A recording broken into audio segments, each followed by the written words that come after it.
L'Évangile d'aujourd'hui nous présente quelques paroles de Jésus, et je voudrais commenter un verset en particulier.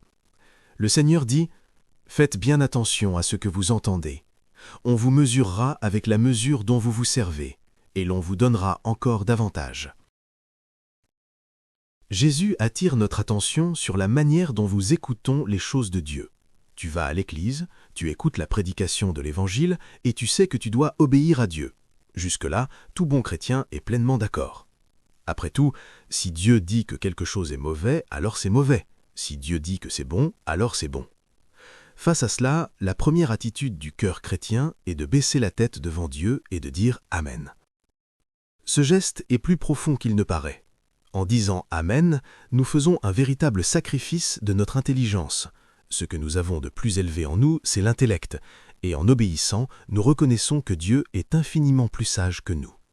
Même lorsque nous ne comprenons pas tout ce qu'il nous demande, nous disons avec humilité « Seigneur, tu es sage ». La Bible appelle à la nuque raide celui qui ne baisse pas la tête. La nuque est l'arrière du cou.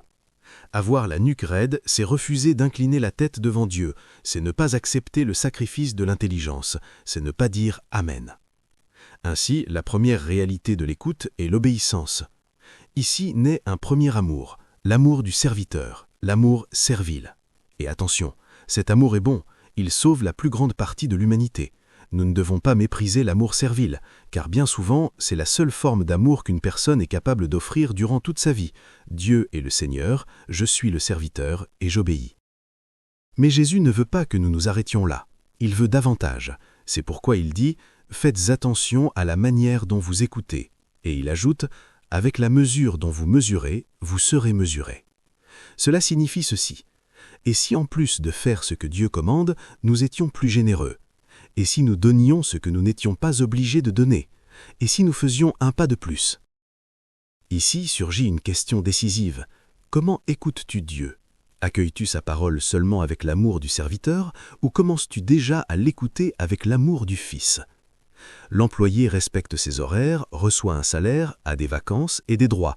Mais le Fils est différent. Le Fils est héritier. Et en tant qu'héritier, il se donne davantage.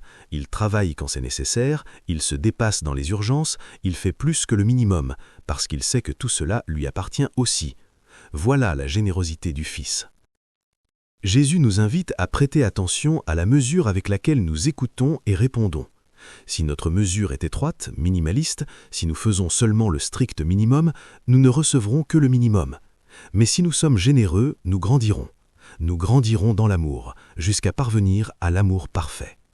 Un amour encore plus grand que l'amour du Fils, l'amour de l'épouse, qui désire s'unir totalement à l'époux. Jésus veut nous faire sortir de la mesure mesquine des serviteurs et des employés pour nous conduire à la mesure généreuse du Fils et finalement à l'amour total de l'épouse.